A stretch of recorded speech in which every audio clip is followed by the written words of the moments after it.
आणि एखाद्या वॉशरूमचं पर्यटन होऊ शकतं का, ही कल्पना आपण करू शकत नाही.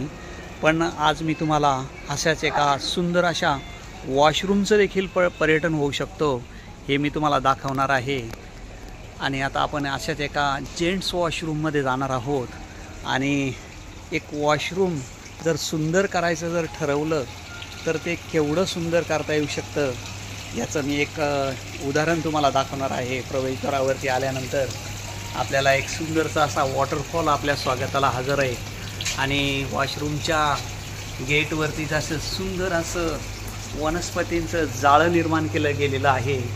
आणि आपल्या डोक्यावरती जिकडे पाहावं तिकडं निव्वळ झाडं आणि वेली आपल्या अवतीभवती आहेत.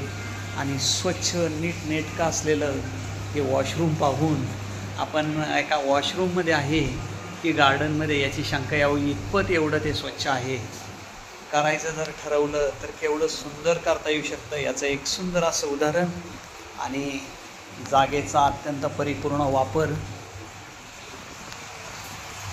त्यामध्ये असलेली कलात्मकता आणि स्वच्छपणा, नीटनेटकेपणा, निसर्गाचा अगदी सुंदर असा वापर. वॉशरूममध्ये देखील अशा प्रकारची झाडं लावता येऊ शकतात याचा आपण निव्वळ विचारच करू शकतो. पण हे इथे प्रत्यक्षात करण्यात आलेलं आहे.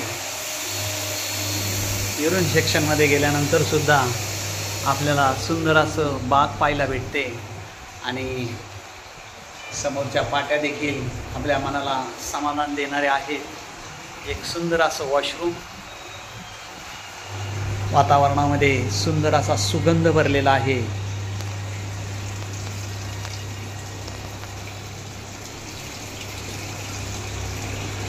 सुंदर कलात्मक अशी गोष्ट मुद्दामहून आपल्यासाठी शूट करावीशी वाटली. आणि हे ठिकाण आहे मुंबई गोवा हायवेवरती एक सुंदर अशा नर्सरीमध्ये, ते म्हणजे कर्नाळा पक्षी अभयारण्याच्या पायथ्याशी असलेल्या गो ग्रीन या नर्सरीमध्ये अशा सुंदर प्रकारचं एक वॉशरूम आपल्याला पाहायला भेटलं.